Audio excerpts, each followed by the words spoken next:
We're back at 2:25. For high school seniors, good news. You got into college.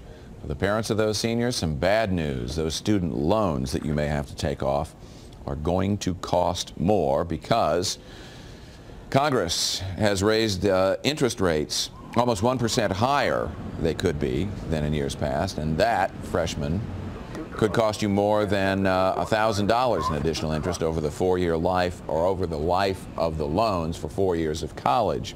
Joining us with more on the rising cost of student aid, Martin Smith, one of our friends from WealthCare Financial Group. Good to have you here. Good to be back. Thank you. A number of things fueling this, not the least of which is that these have been very inexpensive loans in the past, and there are a lot of people, particularly in Congress, who are saying, hey, wait a minute, we want to encourage kids going to college, we want to help them do that, but these loans are pretty cheap. Maybe they can be paying a little bit more. Well, they will be paying more now as a result. Yeah, they're going to be paying on average about 80 basis points more, and that equates to about $46 more per $10,000 that they borrow on an annual basis. And you're talking about over a 10-year period now, because these loans are pegged to the 10-year. That's the length of the loan, the payback, yeah. Right. So as a result of that, what we're going to see probably is it get a little bit worse because interest rates are set to go up in the future.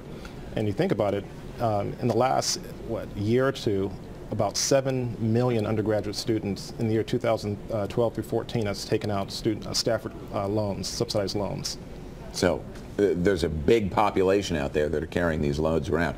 And something else that you said in there too is probably worthy of our consideration. These loans are now indexed so that as interest rates rise, so will the interest rates on these things. So it's not like it's not like that fixed rate loan for a car or a house or something like that. There is a variable component here. There is. And there are really 5 things I think people could do to put themselves in a better position to sort of beat the interest rate. And I think those 5 things will start with 1, consider staying in-state. In-state schools, of course, cost potentially thousands of dollars less per year than a private school. Secondly, I would recommend that you consider community college. Parents should consider community colleges for their children. I went to community college for a year before transferring to Howard University back in 1988. However, if you think about it, you can take the same classes at a community college at a fraction of the cost, and the students are going to save money on room and board because they're going to be at home. So just that alone, community college, staying in state, is going to be a tremendous help to beating that interest rate. You hit on a couple of things there that I think a lot of people, the notion is that the kid goes to college and they go away to college, wherever it is. But there are some things to do now because tuition, room and board always seems to be going up, the rising cost of higher education, and now the rising cost of financing that higher education.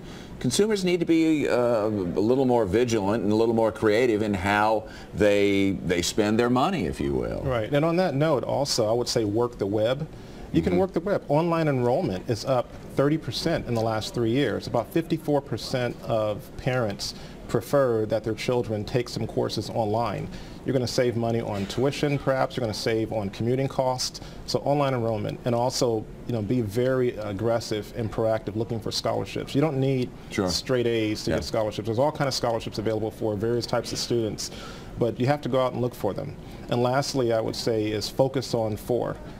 You notice most students that go into school thinking 4 years, sometimes they come out in 5 years. So there's no better way to blow a college budget than to have to spend an extra year or semester or later in college. And I can just say from personal experience, I have a freshman who just got back from class a short time ago.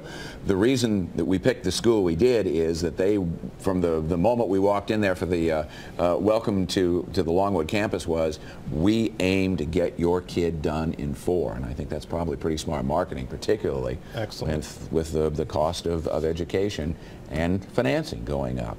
Great stuff. Thank you so much. Thank you for having us, as always. Martin Smith is with WealthCare Financial Group. We look forward to his expertise when he joins us.